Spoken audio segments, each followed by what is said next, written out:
You're listening to the best of the best of the best of MIP. Yeah, with honors.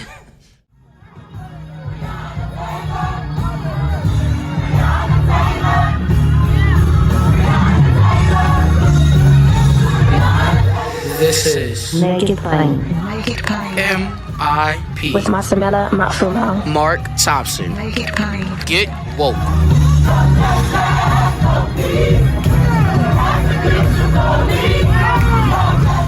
Ladies and gentlemen, you have heard me talk a great deal about an issue during COVID. In fact, some of you who even follow the morning prayer demic, the prayer call we actually, some of us are involved in, we've often lifted up those who have been sheltering at home with their very abusers. That's a real thing. Domestic violence is real, and some people have been more susceptible, especially during this COVID crisis. I'm going to introduce many of you, for those who don't know, to an organization that's doing some great work in that front when it comes to domestic violence in general, but especially now in the midst of this pandemic. And we're very happy to have with us from this organization. Our guest is a director of service provider engagement and education at an organization called FreeFrom. We're going to hear all about FreeFrom and something that's in the Biden-Harris bill that's going to make a big difference in a lot of lives. So please welcome to Make It Plain, Tannia Ventura. Tannia, how are you? Thank you so much. And you did a great job with the name. Oh, I'm good. I'm good. Thank you so much for having me. I was saying to Tannia, I have un poquito when it comes to a little bit of Espanol. I can say a couple of things. So, Gracias. de nada. It's a pleasure. It's a pleasure to have you. First of all, let's introduce our audience in the first place to FreeFrom and what FreeFrom does and what it's really all about. Yeah. So FreeFrom is a nonprofit agency based out of Los Angeles, but we do work nationally. That really, our mission is to dismantle the nexus between financial insecurity and surviving violence, or specifically gender-based violence. I know that's a mouthful, but what that pretty much means is that we recognize that domestic violence, gender-based violence, intimate partner violence, all those forms of violence have long-term economic consequences that make it very difficult for survivors to find safety and get to safety. And we're really trying to create solutions and bridge that gap in services so that survivors can have access to wealth, safety, and healing for themselves and their communities. Well, before I do, let's talk about the violence. We're talking about gender-based violence. So, and some people think that only includes certain demographics. But we're talking about across the board, because even in same-sex relationships and what have you, there's violence, Correct. isn't there? Yeah, correct. And I'm a great example of that. You know, I'm a queer survivor myself. I am a cis woman, but that doesn't necessarily mean that this is only a woman's issue. And I think we do a great disservice when we think about this only impacts women, because we're leaving so many people out of it. We're leaving men out, we're leaving trans folks out, people who are non-binary, and so on and so forth. So yes, you're correct. Gender-based violence means, honestly, I don't know, we need to come up with a better word for it, but it pretty much means any violence stemming from that can be gender or racial or sexual-based violence from in that nature. But it's a sort of imbalance of power and control that happens in a lot of these violent situations. And part of that imbalance comes from finances or lack of finances, doesn't it? Correct. Yeah. And I think historically in the U.S., as a very capitalist nation, the way that our financial systems were created left out a lot of people out of wealth, out of access to money, out of access to savings, so on and so forth, housing. So when you are experiencing violence, that access gets even smaller. So you can lose your job, you can lose access to credit cards, you can lose your housing, your lifeline to community, and all those critical pieces. So it really is an economic issue. Yeah. And, I think the only knowledge some people have of this, people know the story of Tina Turner and how she left Ike. Mm-hmm. She tells the famous story. She only had a few dollars, or really some change, I think it was, in her pocket. And that's what FreeFrom is also seeking to do. In a lot of these situations, people can't escape, right, Tannia, because mm-hmm. they don't have the means to. They don't have any money, right? Mm-hmm. Correct. And, a person can seem rich on paper, can see rich, like Tina Turner, great example, right? You'd think that she'd have access to all this money, but because of the abuse that was happening, that access gets controlled or that access gets cut off. And you're absolutely right. It can be a barrier to getting to safety. So even if you have left already or you are in the harmful relationship, if you think about what we use money for in this country, it's, to get to housing, to get a car, to buy ourselves food, right? So without having any of those things, it can feel like you're trapped in a harmful situation because you don't know where you're going to get the money to get to safety. Right. And so you all are helping to get direct cash assistance to mm-hmm. the survivors, correct? Or even while they're still victims, frankly. I mean, that's the idea, correct? Yeah. While they're still in a harmful situation, or whether they have left recently, many years ago, doesn't really matter, but just getting money to survivors. Now, the Biden-Harris rescue plan mm-hmm. Addressed that, didn't it? Mm-hmm. Yeah. So the Biden-Harris administration pledged $5 billion in direct cash assistance to survivors, which is huge, right? And I think a lot of us who have been doing this work for a long time are very excited about it.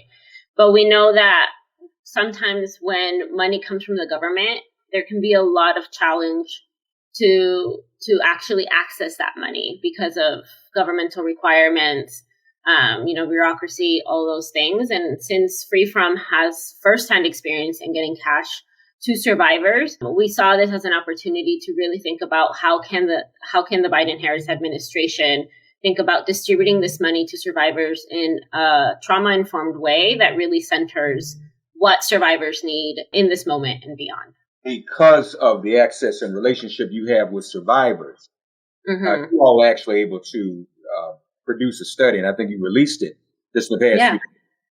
Tell us about that study and what did you look at? So before releasing the study, to give some background, we have given about 4,100 cash grants to survivors since the pandemic has started. So our first round was, I believe, in April. And we have kind of had ongoing cash assistance grants since then. So when we learned about the Biden-Harris administration pledging these $5 billion, like I said, we had an opportunity to really help this administration understand how do you get this money to survivors in the best way possible and to the most survivors possible. So we compiled a report based on 1,000 survivors who responded to a survey that we sent out about how restrictions, like typical restrictions that government aid has, would impact their ability to access this money. So from those 1,000 survivors, we learned a lot of data around, what are the racial inequities in accessing cash aid? What are the access issues for folks who are LGBTQ+, who are Latinx, who are Black, who are Indigenous, and really understanding, how these restrictions can be harmful. Even though they have a lot of good intention, they can be harmful in actually getting the support that folks need, like cash assistance. More MIP after this message.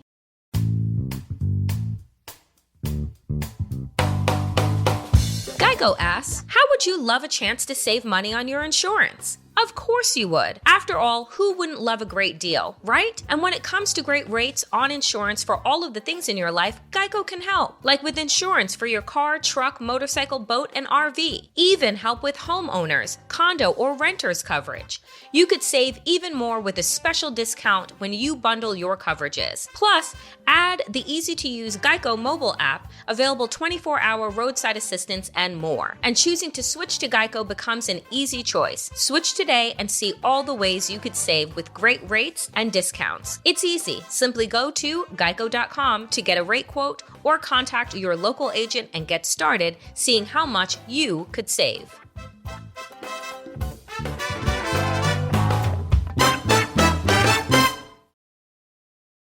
Well, first of all, you all given cash assistance, you said over 4,000 people. Yeah. So when cash assistance is given to those in these domestic violence situations, is there a fixed number, a fixed amount that you give, or is it based on need and what people say they need? How does that work? Yeah, so we did ask folks how much they needed, but each grant was, the maximum you can receive was $250. So some folks just needed $50, some needed the full $250. But some folks did apply for every round that we open. So we open in rounds, and then when the money goes, we'll fundraise again, and then we open it again. So some folks did get multiple rounds, but each round was, I think the average grant we gave was $244. So if you don't mind me asking, what have you found based on the study and your experience, the best way for people to get that direct money? How can that be transmitted? Yeah. So we have a whole 7 steps that I think will take longer than we have today, but I'll mention some of, I think, the most important ones from those 7, but definitely check out our report. You can find it on our website for full details. But I think one of the most high level things that we learned was that 71% of survivors were not seeking support from a traditional domestic violence or sexual assault agency.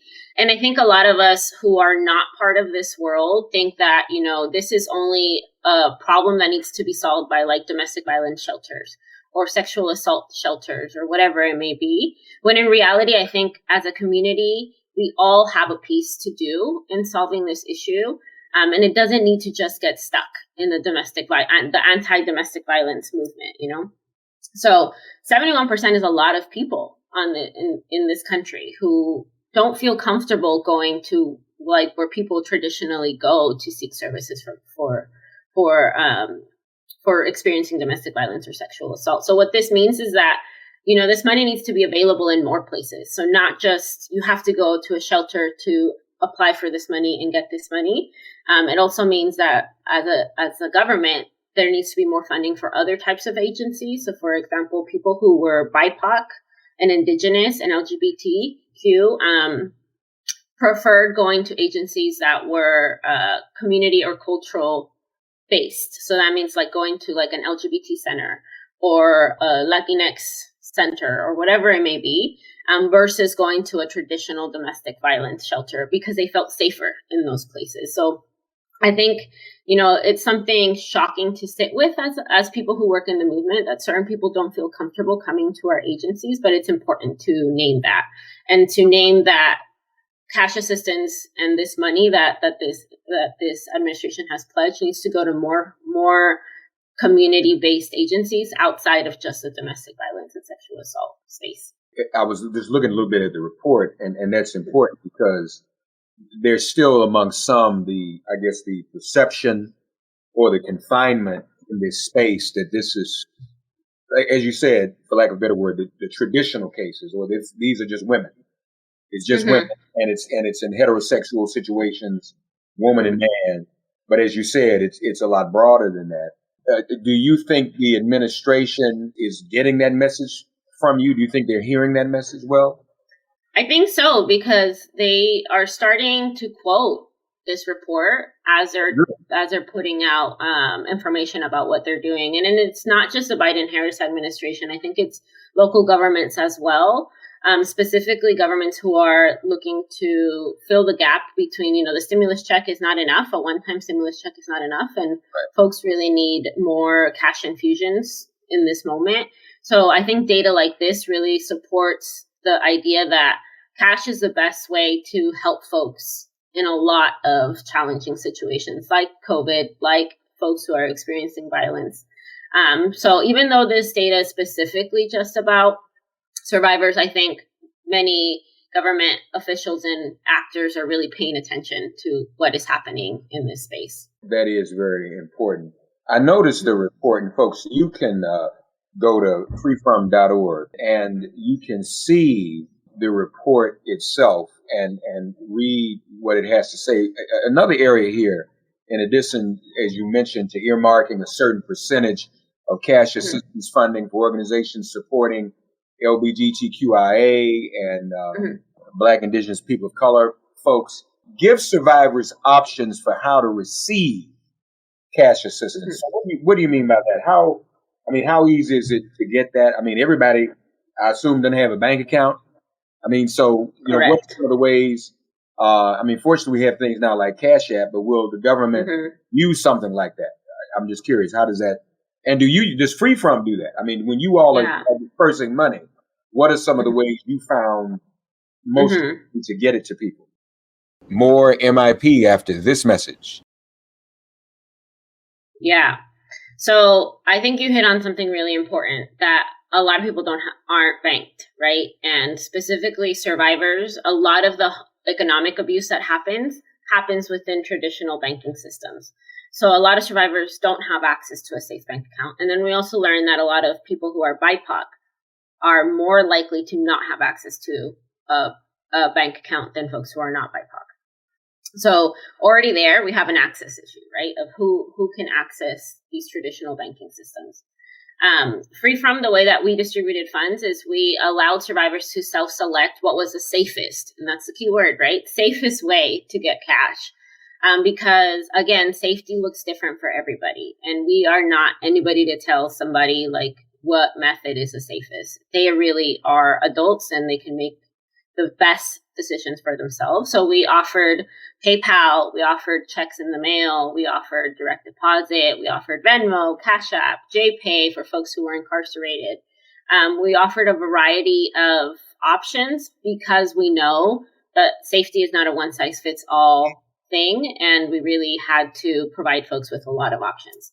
Whether governments will do this or not is up in the air. So we hope that they listened. I think we learned a lot from the stimulus checks and how many survivors were coerced out of receiving their stimulus checks by the person that's causing them harm. So a lot of survivors, didn't get that stimulus check, or that stimulus check was stolen, or they never got to see it. Or they knew it was deposited into their bank account, but they never got to see it. So I think the government has a really important role in noticing the flaws that happen with the stimulus check in survivor populations, and really an opportunity to think about how can we safely get money to folks in a variety of different ways.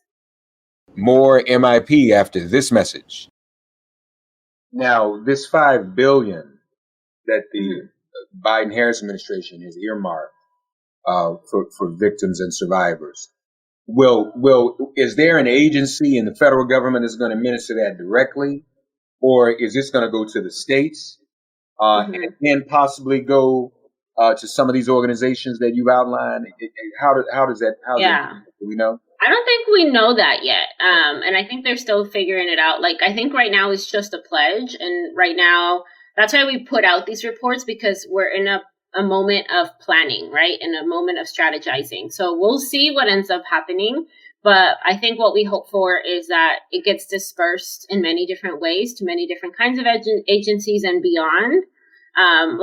One shocking thing we learned is that survivors want to get this money directly from the government somehow, not necessarily have to go to an agency to apply for it. So I hope that they're listening and really starting to think about how can we diversify our, the way that we have done things in the past, because it's shown that it's not working. So that this money doesn't just end up sitting there and then next year they're like, we have to cut this budget, because that's what happens sometimes with this aid.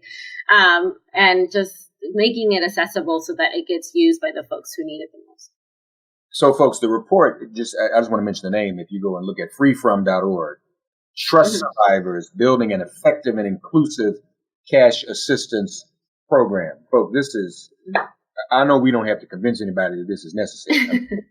If anything, many of you are like Amrex, like, where has this been? Why have we never heard of this before? Oh my God. So, no, really. And that's what it boils down to, is somebody outside is laying on their horn. I'm sorry about that. No worries. But you said something though a minute ago. I want to go back. I wonder if others caught that. You mentioned people who are incarcerated that you intervene on. So, and maybe I'm a little slow. I don't doubt it, but I want to just kind of walk through that scenario. Are you saying that there are people who are experiencing partner or gender-based violence or whatever while they are incarcerated that actually reach out for cash assistance too? Yeah, or a family member on their behalf maybe reached out. But yeah, a lot of people who are incarcerated have some sort of history with gender-based violence, either themselves or they grew up with it in the home.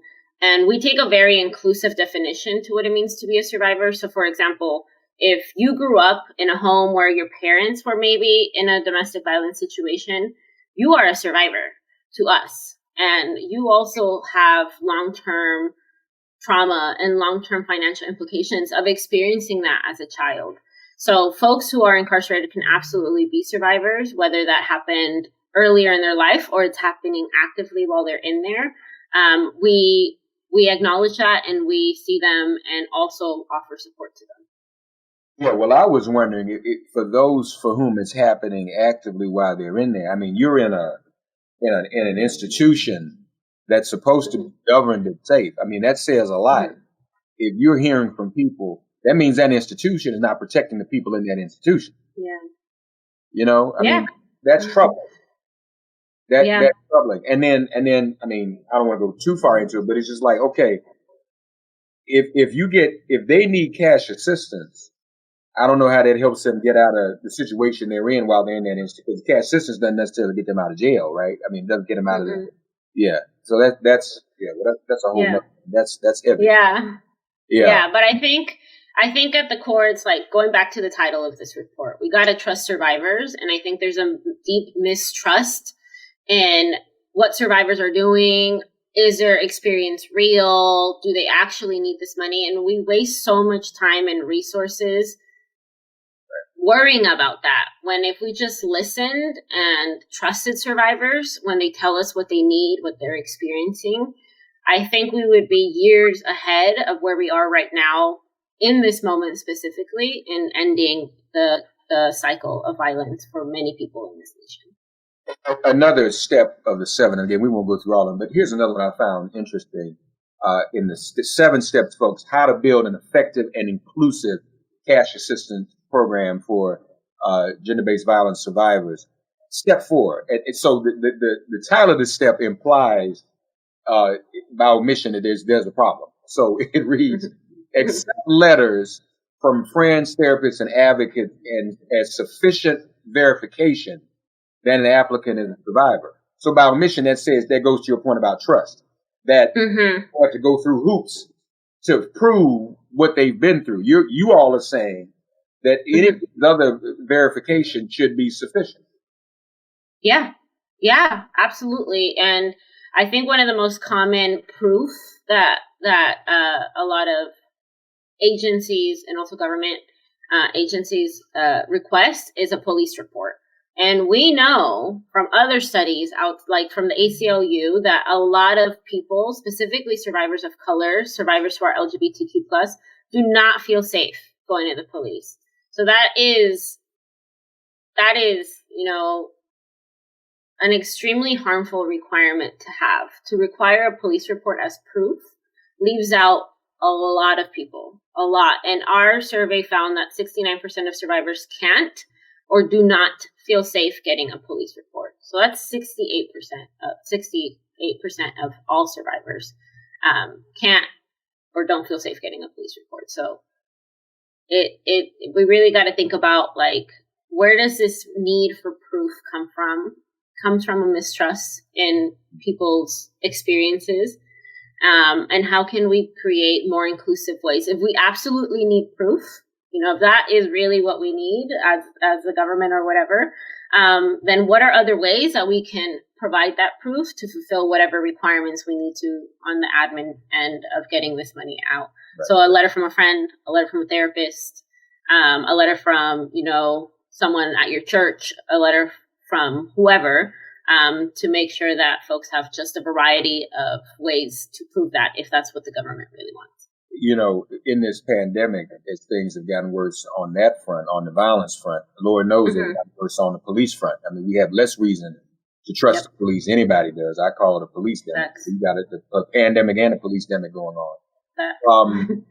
Do we have a sense, though, of how widespread it is that people in this pandemic were forced to continue to be housed or sheltered or quarantined with their very abusers?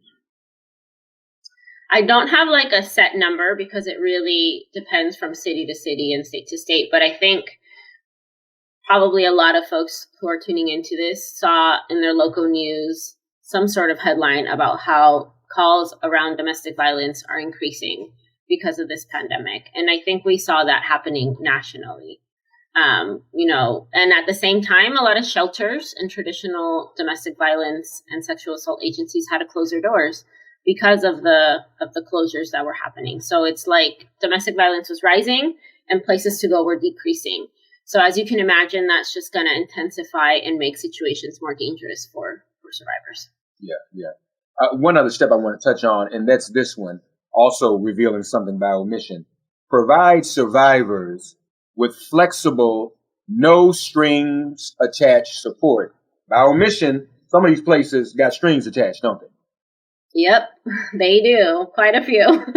And I think, again, some of these are like well-intentioned, but we really got to ask ourselves, why do we want to put so many restrictions on money when it comes to survivors?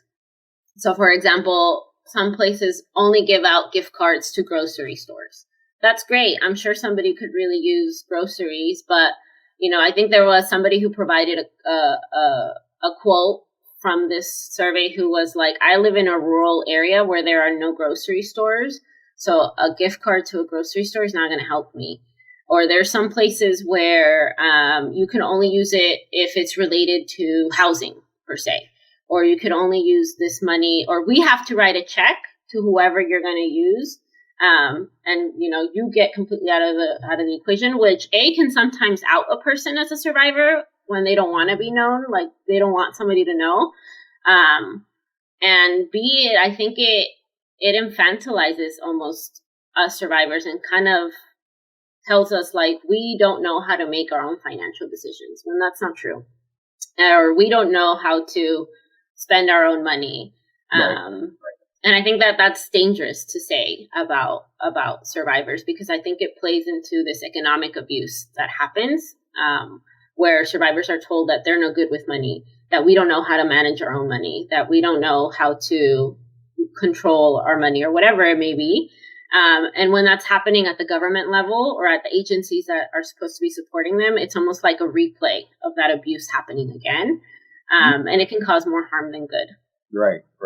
You're minimized and discounted in the relationship.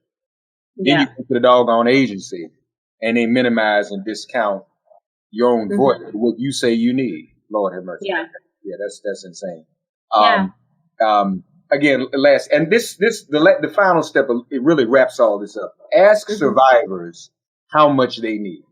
Trust survivors to do this. So you say the Biden-Harris administration has been quoting your report?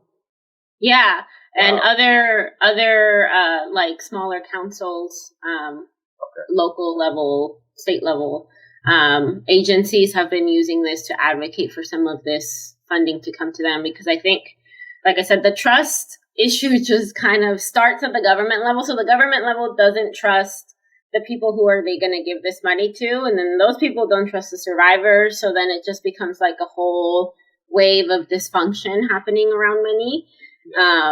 So I think agencies themselves who are trying to advocate for this kind of cash aid for the folks that they support are also using this with their local governments to advocate for this.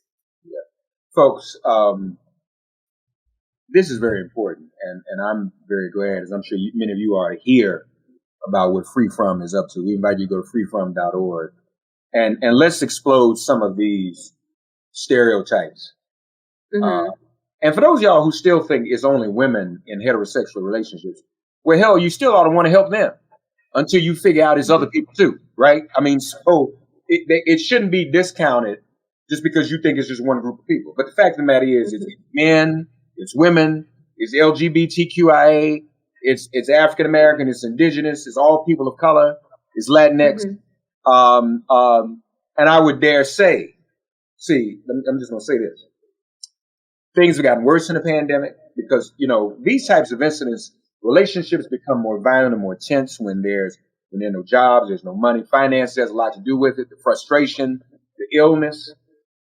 We know that I've done shows on this too, Tannia, the rise in firearms during this pandemic. Mm-hmm. We're seeing in the past few days the rise in gun violence.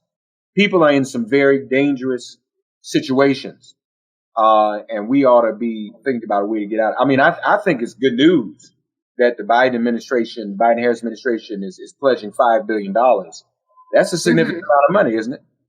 Yeah, it is. And I hope that they do it. And I hope that it becomes accessible for people. Yeah, and you're right. So it's just, that's a big number. It's just a question of being sure people are able to get to it and that it's applied in the way that it ought to be, and they ought to listen to I'm glad they're quoting your report. They ought to listen to organizations like FreeFrom. This must be a theme this week. I didn't plan this. Yesterday I did a show with the American Federation of Teachers. Watch this. And the whole conversation was about if we're going to reopen schools and deal with the pandemic, people ought to listen to teachers and educators. Duh. Talk to the people who are right there. If we're going to do something for victims and survivors of gender-based and domestic violence, we ought to listen to the victims. Duh. That's just, so I'm just saying that 2 days in a row, I'm, trying to make an impression that we need to listen to the people that are directly affected and impacted by this and who can make the difference. So I hope that'll happen. So you all releasing the report. Are there other ways or forms of advocacy to make sure that these victims are heard? And if so, are there ways in which those listening may be able to get involved and support your work? Yeah. So for sure, check out our website. There's we do more beyond just research and data. I specifically focus on training folks in the domestic violence and sexual assault and nonprofit world, understand how do you support survivors in a meaningful way around financial coaching, financial literacy, and all that stuff. But we do a lot of work on the policy end. We have survivor-led peer groups across the nation where survivors come together and support each other. So there's just a variety of ways that folks can get involved. Sharing this report with your local governments will be super helpful, or connecting, if you are a person who has those connections, connecting them back to us. The more eyes we can get on this report, because this is truly a report of the voices of the survivors that shared with us. We just put it together, but they're the ones who gave us an insight into their experiences, and we really want folks to hear them out and to see this and to advocate for what survivors want in this moment and beyond. So reaching out to me, reaching out to the folks that are on our team is the best way to get involved, and helping us fundraise for the safety fund. We're actively fundraising because right now the safety fund round is closed, but we're hoping to open another one soon. And the best way to help us open it faster is to helping us with that fundraising. And the fundraising link is on our website as well. And you're actively fundraising now, correct? Correct. We are. What y'all doing? Freefrom.org. Everyone, go and give some money today, right now. In fact, go to freefrom.org, because this is the money that will be necessary to help certain people get out of these situations. It's just that simple. So if you don't know what else to do at the moment, please go and give. Freefrom.org. That's very, very important. I'm going to continue to push that and encourage every one of you. If you don't have a lot, you all accept small dollar donations, don't you? If thousands of people do small dollar donations, then that makes all the difference. You literally may be saving someone's life. And as a minister for the past year, we've had this prayer call every morning on social media, and I've always lifted up those, even though I don't even know anybody in this situation, never met or talked to anyone in this situation, but I still lifted up those who were. It's the phrase I would use. We are praying for those sheltering at home with their abusers. Because I just felt that in my spirit, Tannia, that especially early last year, when you literally could not leave the house. Well, how do we know people are safe in the place they stand in and they can't go anywhere? And Lord knows the psychology of domestic violence, and you talk yourself in and out of leaving all the time. Well, it's a pandemic. I can't leave now. I just better stay here. This is better. Staying here taking this ain't as bad as getting COVID. No. So what FreeFrom is doing is helping people get out of those situations. FreeFrom.org. Read the report. It's compelling. Tannia Ventura has been our guest. Now, if there's anything that this broadcast can do to help or be supportive and going forward, please let us know. Thank you. If there are, because you're right, the survivors are important. If there are survivors who want to talk publicly, even anonymously, we can make that happen. I think people need to hear when they're able to do it, what some people are faced with and how urgent it is. So you and others, whomever, we want to make this forum available for the work you do. Okay, Tannia? Thank you. Thank you. I really appreciate it, and well received. And we appreciate any support and for having us here today. No, it's not enough just to talk about stuff. We have to do stuff too. So Thank you. Folks, freefrom.org. Check it out. Share this broadcast. It's all on social media. Share it with friends and family so they can know you can really make a difference. And I don't think there's been enough attention given to what people are facing, especially now in this pandemic, police-demic, and everything else, and now a pistol-demic with gun violence. It's probably going to get worse before it gets better. Let's save some lives. Let's do that, y'all. Vaccine is one thing, but we also need the vaccination or the salve of people helping in this way. This is his own vaccine to get people out of these situations. So, and then she's saying people stealing folks' stimulus check because that's one of the things, that the money pressure and the money manipulation. Folks stealing people's stimulus checks or getting the partner's stimulus check, they living off of it while they abusing them. No. We got to do something about it. Yeah, we got to get the money back in the hands of survivors. That's right. Tannia, thank you, my friend. Thank you. Thank you for joining us. Folks, we're going to end this live. Tannia, hold on for a second. We're going to end this live, and then I'm going to talk to Tannia a little bit. But folks, don't forget, freefrom.org. Tell a friend. Tell everyone you know. Thank you. Thank you. Thanks for getting woke and listening to Make It Plain. Please remember to listen, like, subscribe, and wherever you get your podcasts, please give the show a 5-star rating. And please do spread the word. Let's all continue to pray for each other during this pandemic and this police-demic. If all hearts and minds are clear, it has been made plain.